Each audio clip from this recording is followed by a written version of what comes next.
بسم اللہ الرحمن الرحیم۔ اور وہ وقت یاد کرو جب ہم نے تم سے عہد لیا اور تمہارے اوپر طور کو بلند کر دیا اور یہ کہا کہ جو کچھ ہم نے تم کو دیا ہے اس کو مضبوطی سے تھامو اور جو کچھ کہا جائے اسے ہوش سے سنو۔ کہنے لگے ہم نے پہلے بھی سن لیا تھا مگر عمل نہیں کیا تھا، اب بھی ایسا ہی کریں گے۔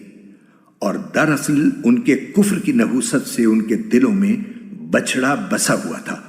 آپ ان سے کہیے کہ اگر تم مومن ہو تو کتنی بری ہیں وہ باتیں جو تمہارا ایمان تمہیں تلقین کر رہا ہے۔ اس واقعے کی تفصیل اسی صورت میں پیچھے آیت نمبر 63 کے حاشیے میں گزر چکی ہے، اور بچھڑے کا واقعہ آیت 51 کے تحت۔ آپ ان سے کہیے کہ اگر اللہ کے نزدیک آخرت کا گھر تمام انسانوں کو چھوڑ کر صرف تمہارے ہی لیے مخصوص ہے جیسا کہ تمہارا کہنا ہے تو موت کی تمنا تو کر کے دکھاؤ اگر واقعی سچے ہو۔ اور ہم بتائے دیتے ہیں کہ انہوں نے اپنے جو کرتوت آگے بھیج رکھے ہیں ان کی وجہ سے یہ کبھی ایسی تمنا نہیں کریں گے۔ اللہ ظالموں کو خوب جانتا ہے۔ یہ بھی قرآن کریم کی طرف سے ایک چیلنج تھا جسے قبول کر لینا ان کے لیے کچھ بھی مشکل نہ تھا۔ وہ بآسانی کم از کم زبان سے علل اعلان موت کی تمنا کر کے دکھا سکتے تھے، لیکن چونکہ وہ جانتے تھے کہ یہ خدائی چیلنج ہے اس لیے ایسی تمنا کا اظہار انہیں فوراً قبر میں پہنچا دے گا، اس لیے کسی نے ایسی جرت نہیں کی۔ بلکہ یقیناً تم ان لوگوں کو پاؤ گے کہ انہیں زندہ رہنے کی ہرس دوسرے تمام انسانوں سے زیادہ ہے، یہاں تک کہ مشرکین سے بھی زیادہ۔ ان میں کا ایک ایک شخص یہ چاہتا ہے کہ 1000 سال عمر پائے، حالانکہ کسی کا بڑی عمر پا لینا اسے عذاب سے دور نہیں کر سکتا، اور یہ جو عمل بھی کرتے ہیں اللہ اسے اچھی طرح دیکھ رہا ہے۔ اے پیغمبر کہہ دو کہ اگر کوئی شخص جبرائیل کا دشمن ہے تو ہوا کرے، انہوں نے تو یہ کلام اللہ کی اجازت سے تمہارے دل پر اتارا ہے جو اپنے سے پہلے کی کتابوں کی تصدیق کر رہا ہے، اور ایمان والوں کے لیے مجسم ہدایت اور خوشخبری ہے۔ بعض یہودیوں نے حضرت صلی اللہ علیہ وسلم سے کہا تھا کہ آپ کے پاس جبرائیل علیہ السلام وحی لاتے ہیں، وہ چونکہ ہمارے لیے بڑے سخت احکام لایا کرتے تھے اس لیے ہم انہیں اپنا دشمن سمجھتے ہیں، اگر کوئی اور فرشتہ وحی لا رہا ہوتا تو ہم کچھ غور کر سکتے تھے۔ یہ آیت اس کے جواب میں نازل ہوئی ہے، اور جواب کا حاصل یہ ہے کہ جبرائیل علیہ السلام تو محض پیغام پہنچانے والے ہیں، جو کچھ لاتے ہیں اللہ کے حکم سے لاتے ہیں، لہٰذا نہ ان سے دشمنی کی کوئی معقول وجہ ہے اور نہ اس کی وجہ سے اللہ کے کلام کو رد کرنے کے کوئی معنی ہے۔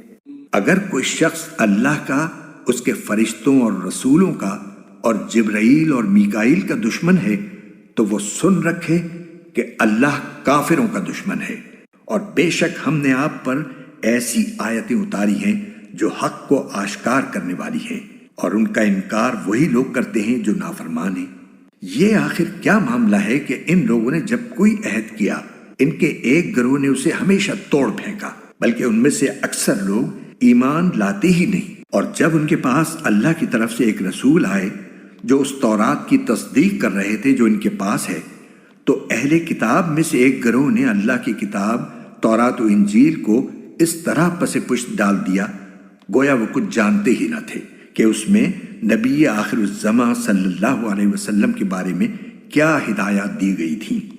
اور یہ بنی اسرائیل ان منتروں کے پیچھے لگ گئے جو سلیمان علیہ السلام کی سلطنت کے زمانے میں شیاطین پڑھا کرتے تھے، اور سلیمان علیہ السلام نے کوئی کفر نہیں کیا تھا، البتہ شیاطین لوگوں کو جادو کی تعلیم دے کر کفر کا ارتکاب کرتے تھے۔ نیز یہ بنی اسرائیل اس چیز کے پیچھے لگ گئے جو شہر بابل میں ہاروت اور ماروت نامی 2 فرشتوں پر نازل کی گئی تھی۔ یہ 2 فرشتے کسی کو اس وقت تک کوئی تعلیم نہیں دیتے تھے جب تک اس سے یہ نہ کہہ دیں کہ ہم محض آزمائش کے لیے بھیجے گئے ہیں، لہٰذا تم جادو کے پیچھے لگ کر کفر اختیار نہ کرنا۔ پھر بھی یہ لوگ ان سے وہ چیزیں سیکھتے تھے جس کے ذریعے مرد اور اس کی بیوی میں جدائی پیدا کر دیں۔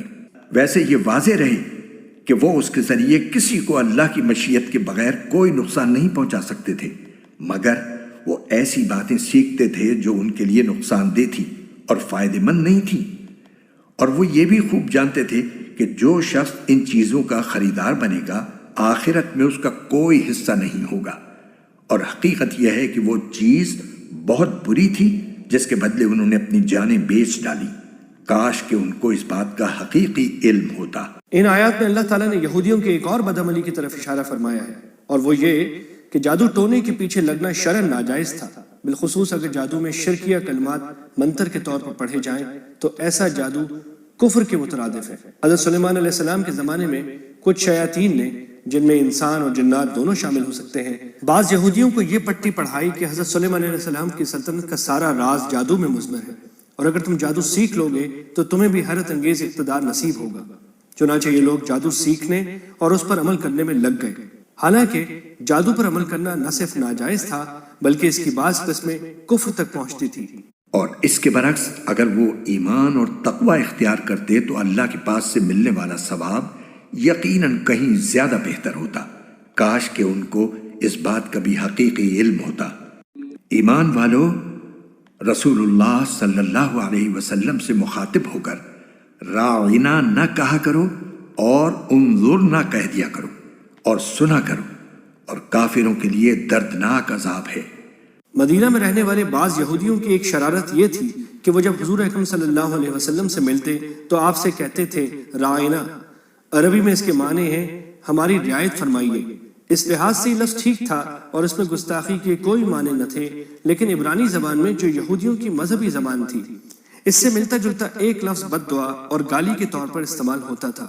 نیز اگر اسی لفظ میں عین کو ذرا کھینچ کر بولا جائے تو وہ رائنا بن جاتا ہے، جس کے معنی ہے ہمارے چرواہے۔ غرض یہودیوں کی اصل نیت اس لفظ کو خراب معنی میں استعمال کرنے کی تھی، لیکن چونکہ عربی میں بظاہر اس کا مطلب ٹھیک تھا، اس لیے بعض مخلص مسلمانوں نے بھی یہ لفظ بولنا شروع کر دیا۔ یہودی اس بات سے بڑے خوش ہوتے اور اندر اندر مسلمانوں کا مذاق اڑاتے تھے، اس لیے اس آیت نے مسلمانوں کو اس شرارت پر متنبہ بھی کر دیا، آئندہ اس لفظ کے استعمال پر پابندی بھی لگا دی، اور یہ سبق بھی دے دیا کہ ایسے الفاظ کا استعمال مناسب نہیں ہے جن میں کسی غلط مفہوم کا احتمال ہو یا ان سے کوئی غلط فہمی پیدا ہو سکتی ہو۔ نیز اگلی آیت میں اس سارے عناد کی اصل وجہ بھی بتا دی کہ در حقیقت ان کو یہ حسد ہے کہ اللہ تعالیٰ نے نبوت کی نعمت آن حضرت صلی اللہ علیہ وسلم کو کیوں عطا فرما دی ہے۔ رائنا کے بجائے انظرنا کا لفظ سکھایا کیونکہ اس کے معنی ہے ہم پر شفقت کی نظر فرمائیے، اس میں کسی اور معنی کا احتمال نہیں۔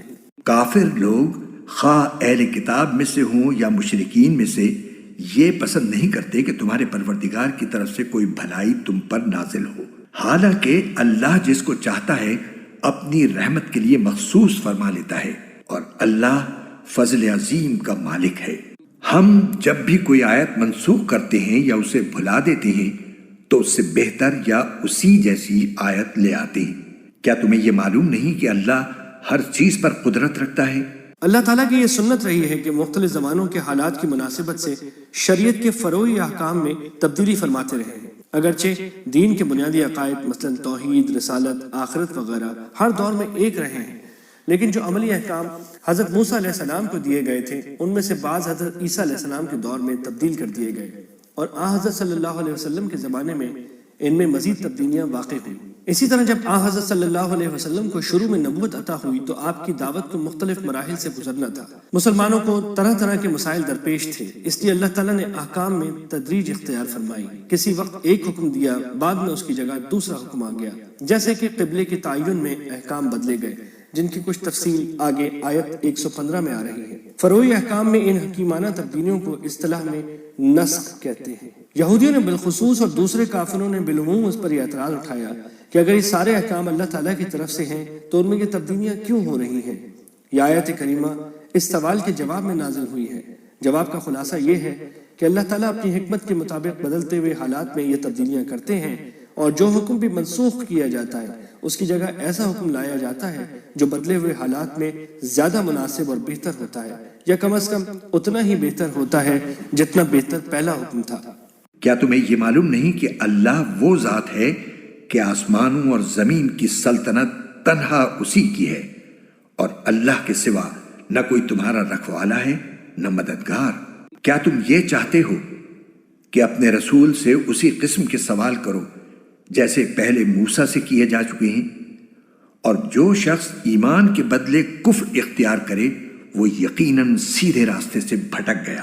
یہ خطاب یہودیوں کو بھی ہے جو آن حضرت صلی اللہ علیہ وسلم پر ایمان لانے کے بجائے طرح طرح کے مطالبے پیش کرتے تھے، اور ساتھ ہی مسلمانوں کو یہ بھی سبق دیا جا رہا ہے کہ جس طرح حضرت موسیٰ علیہ السلام پر ایمان لانے کے باوجود یہودی ان سے نامعقول اور غیر ضروری سوالات اور مطالبے کرتے رہے، تم ایسا نہ کرنا۔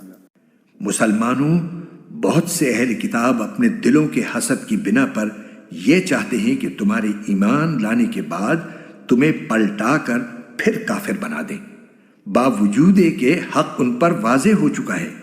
چنانچہ تم معاف کرو اور درگزر سے کام لو یہاں تک کہ اللہ خود اپنا فیصلہ بھیج دے۔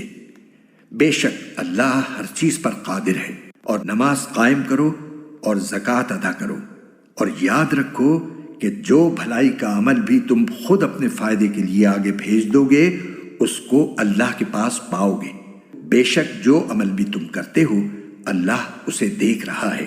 اور یہ یعنی یہودی اور عیسائی کہتے ہیں کہ جنت میں سوائے یہودیوں یا عیسائیوں کے کوئی بھی ہرگز داخل نہیں ہوگا۔ یہ محض ان کی آرزویں ہیں۔ آپ ان سے کہیے کہ اگر تم اپنے اس دعوے میں سچے ہو تو اپنی کوئی دلیل لے کر آؤ۔ یعنی یہودی کہتے ہیں کہ صرف یہودی جنت میں جائیں گے اور عیسائی کہتے ہیں کہ صرف عیسائی۔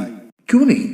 قاعدہ یہ ہے کہ جو شخص بھی اپنا رخ اللہ کے آگے جھکا دے اور وہ نیک عمل کرنے والا ہو اسے اپنا اجر اپنے پروردگار کے پاس ملے گا، اور ایسے لوگوں کو نہ کوئی خوف ہوگا اور نہ وہ غمگین ہوں گے۔